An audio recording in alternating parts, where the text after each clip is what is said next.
Hi, this is Antoinette from Namibia.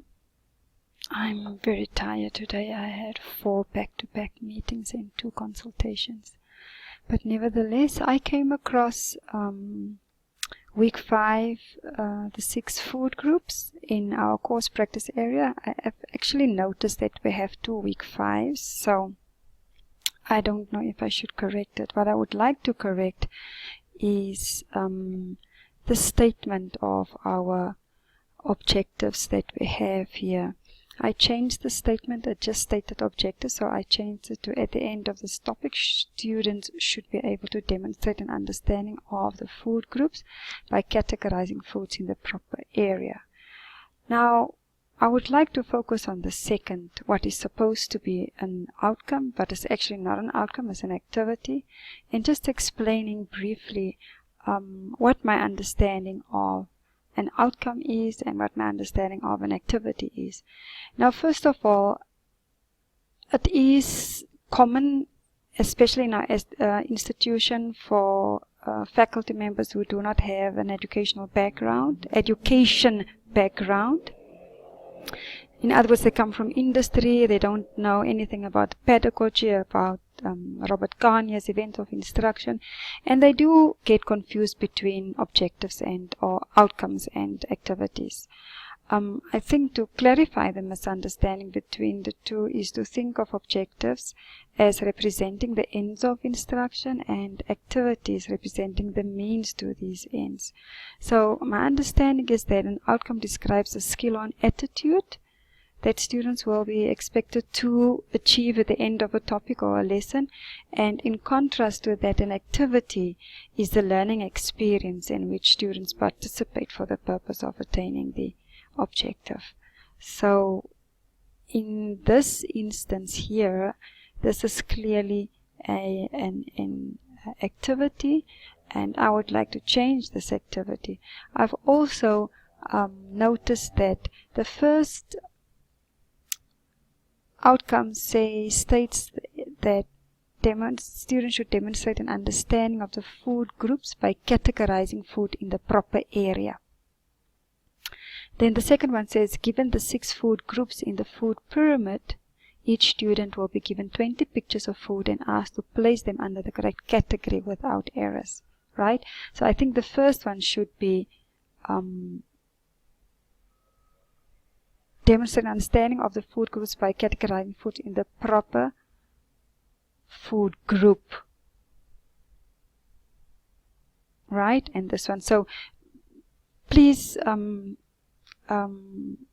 do comment on this video and do comment on the difference between these two. So what I'm going to do is I'm going to edit it, but I'll keep this bullet 2 here, and I would expect of my team members in group B to comment and challenge me on this one. Not really challenge, but see if you do agree or not, because in all honesty, I think it's not an objective, it's an activity.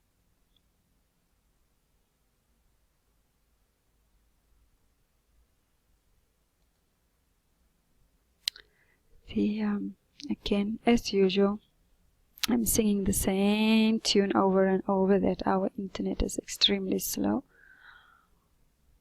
So this is just waiting for the internet to liven up.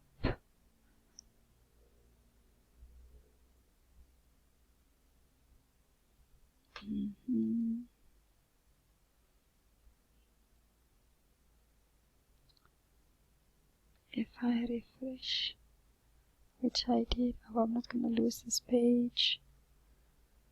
Well. So, the 6, I'd like to make that a capital as well. And then I would leave this one here and just say students should be able to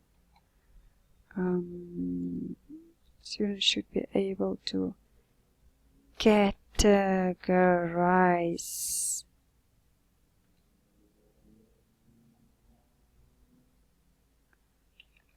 food pictures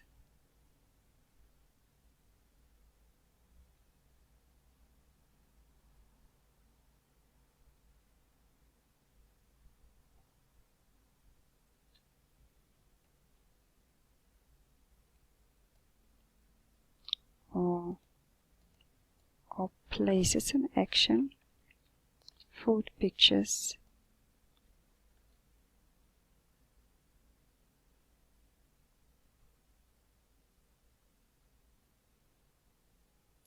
under the correct category on the food pyramid.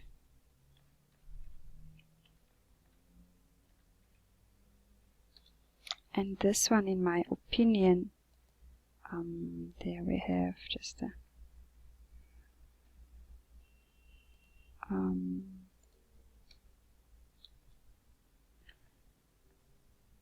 is not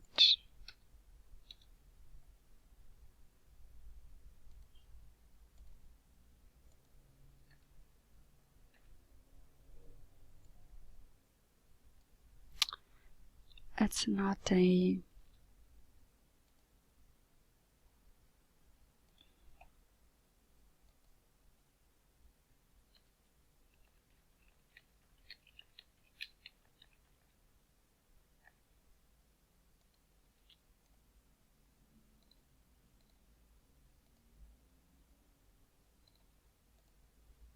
okay.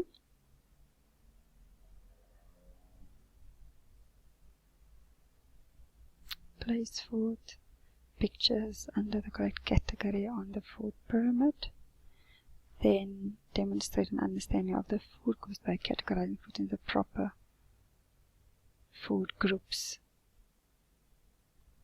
Well, we will have to, the subject matter expert will have to clarify this. So this, ladies and gentlemen, is then how I would like to distinguish between what an